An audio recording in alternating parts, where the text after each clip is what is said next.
China has formally removed Intel, AMD, and Microsoft Windows from its government computers, and it has done so on a massive structural scale that the American tech industry cannot simply wait out or lobby its way back from.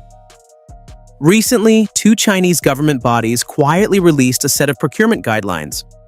The guidelines told government agencies across the country that when purchasing new computers and servers, they must choose products based on safe and reliable processors and operating systems.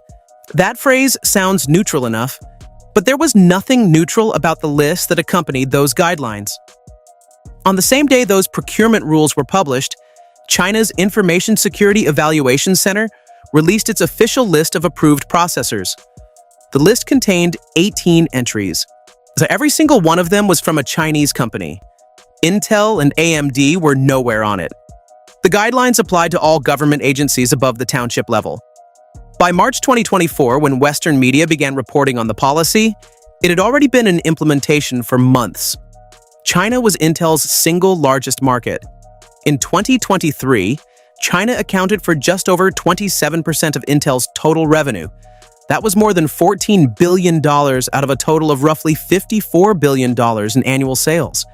For AMD, China generated approximately $23 billion, representing around 15% of the company's revenue. These are not marginal markets. These are the kinds of revenue figures that move stock prices, fund research departments, and sustain entire divisions. Microsoft's exposure to this particular policy is smaller.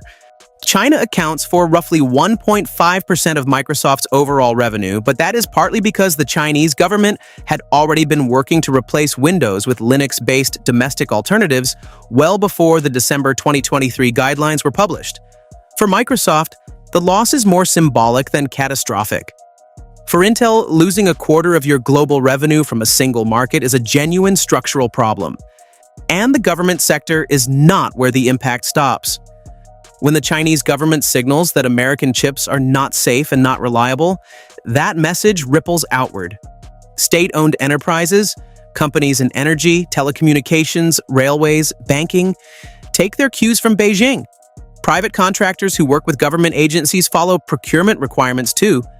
The cultural and institutional pressure to align with the Xinjiang policy, as it is called, extends well beyond the walls of government offices. What happened in December 2023 did not come out of nowhere. It was the visible result of a strategy that had been building for over a decade. The most important document in understanding this story is something called Document 79. Issued in September 2022 by China's State-Owned Asset Supervision and Administration Commission, the body that oversees China's large state-run enterprises, Document 79 was so sensitive that copies were reportedly not allowed to be made when it was first distributed. Only senior officials were shown it, but its core directive was unambiguous. Not all state-owned enterprises must complete the full replacement of foreign software and hardware with domestic alternatives by 2027. The initiative has a name, Xinjiang, which translates roughly as IT Application Innovation. It is China's formal plan to build a self-sufficient technology ecosystem, covering processors, operating systems, databases, and networking hardware that does not depend on any American company or any technology that could be cut off by American export controls. The motivation behind Xinjiang is not simply nationalism. It is strategic risk management. China watched what happened to Huawei starting in 2019, when the United States placed it on the entity list and cut it off from American chips, American software, and American manufacturing equipment. Huawei's business was severely disrupted. China's government concluded that any critical system running on American technology was a potential vulnerability, a point of leverage that Washington could exploit at any time. So China began building a wall, methodically, sector by sector. The natural question at this point is, can China actually do this? Does it have processors capable of running government operations at scale? The honest answer is yes, with real limitations. The approved list that accompanied the December 2023 guidelines included chips from four main domestic companies: Huawei's semiconductor division, HiSilicon, Lungxin, Fidium, and Xiaoxin. Each of these companies has a different architecture and history.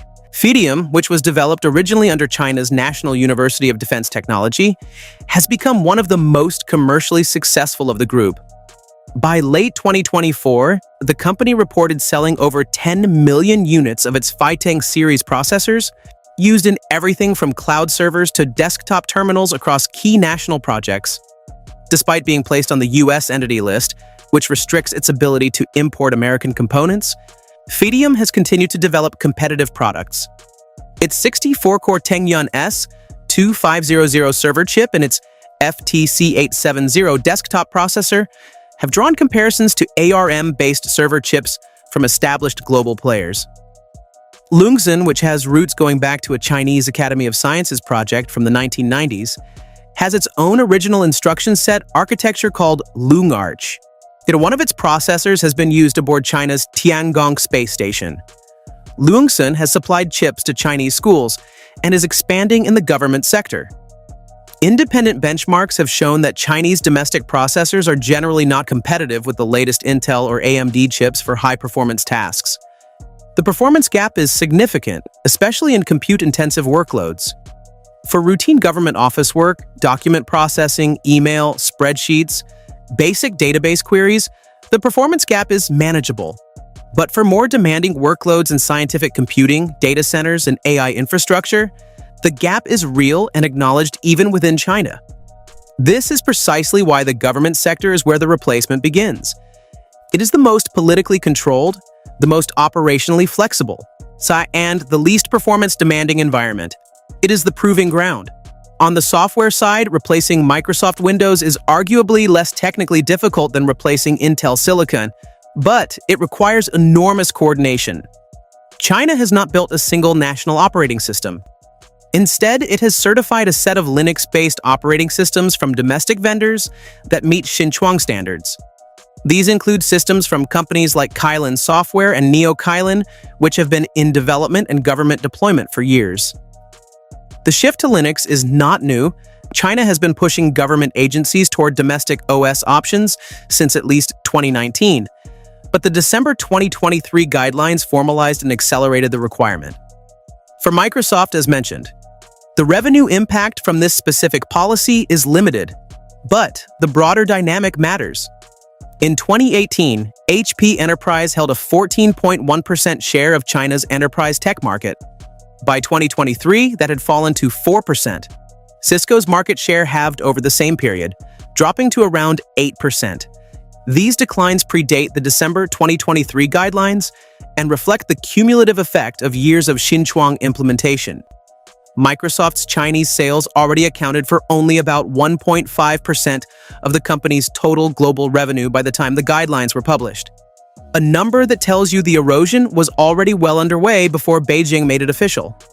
The government computer ban is the most visible part of this story, but it is not the largest in terms of raw infrastructure impact. In early 2024, China's Ministry of Industry and Information Technology separately directed the country's largest telecom carriers to phase out foreign semiconductors from their networks entirely by 2027. Document 79 also required all state-owned enterprises to provide quarterly updates to regulators on their progress replacing foreign technology. This is not a vague aspiration, it is a reportable compliance obligation, with China's most powerful state oversight bodies watching the numbers. The 2027 deadline now functions as a hard horizon for American tech companies. After that date, if the plan holds, the footprint of Intel, AMD, Microsoft, Oracle, IBM, and Cisco inside China's state-controlled infrastructure is supposed to be minimal to zero. Now, one may ask, is this America's biggest tech defeat? Well, it is certainly one of the most structurally significant. For decades, American technology companies operated on an assumption that was rarely questioned. China was a market, not a competitor in the platform layer.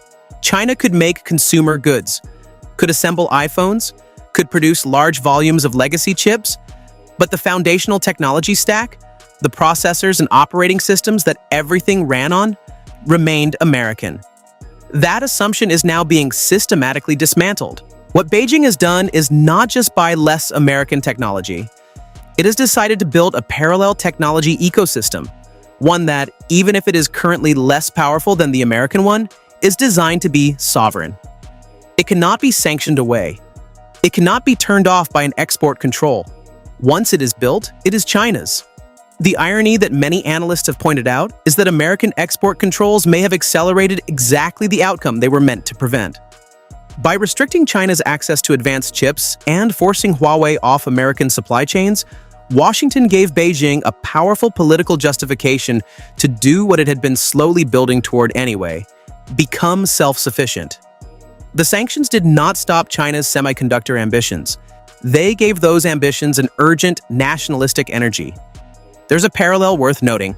In 2019, the United States placed Huawei on the Entity List. Within 3 years, Huawei's Ascend AI chips were drawing comparisons to NVIDIA's A100. By 2024, Huawei was testing its Ascend 910C chip, which the company indicated was competitive with NVIDIA's H100. These are not fully equivalent products. The manufacturing process node and yield rates matter enormously, but the trajectory is real. Fidium sold 10 million chips. Longsun went to space. China's domestic chip industry, while still behind at the frontier, is no longer standing still.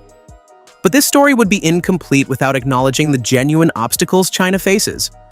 The most fundamental constraint is lithography. To manufacture advanced chips, the kind needed for AI, high-performance computing, the next-generation processors, you need extreme ultraviolet lithography machines. The only company in the world that makes these machines is ASML, based in the Netherlands. ASML has been prohibited from selling its EUV machines to China since 2019, under pressure from the United States. China's own lithography company, SMEE, has been working on alternatives. Its most advanced machines currently operate at the 28-nanometer process node. ASML, by comparison, is delivering equipment capable of the 2-nanometer process. That is a gap of roughly 2 decades in manufacturing capability, and it does not close quickly. Independent analysts have estimated that China's chip-making technology lags the global frontier by 10 to 15 years, largely because of this equipment restriction. This means that while China can replace Intel and AMD chips in government offices with domestic alternatives, it cannot yet manufacture domestically the kind of bleeding-edge chips needed for frontier AI or the most advanced server infrastructure. The 2027 deadline for state-owned enterprises is real, but implementation is uneven. The government office layer, desktops, standard servers, can meet that deadline. The deeper, more performance-sensitive layers of infrastructure will take longer. This is a transition measured in years, not a switch that gets flipped. So where does this leave us? China has made a formal, structural, and irreversible decision to remove American technology from the layer of its infrastructure that it controls most directly, the government. The chips will be Chinese. The operating systems will be Chinese. The databases will be Chinese. And with every year that passes, more of the state-owned enterprise layer will follow. Intel has already felt this in its revenue numbers. AMD is watching a significant portion of its China business shift. And while the consumer and private sector markets remain open for now, the long-term signal from Beijing is unmistakable. China has permanently closed off one of the largest technology markets in the world to a specific category of American product. Not through consumer preference, not through competitive pricing, but through deliberate policy. The United States started a technology trade war to maintain its lead. China responded by deciding it no longer wants to depend on that lead at all.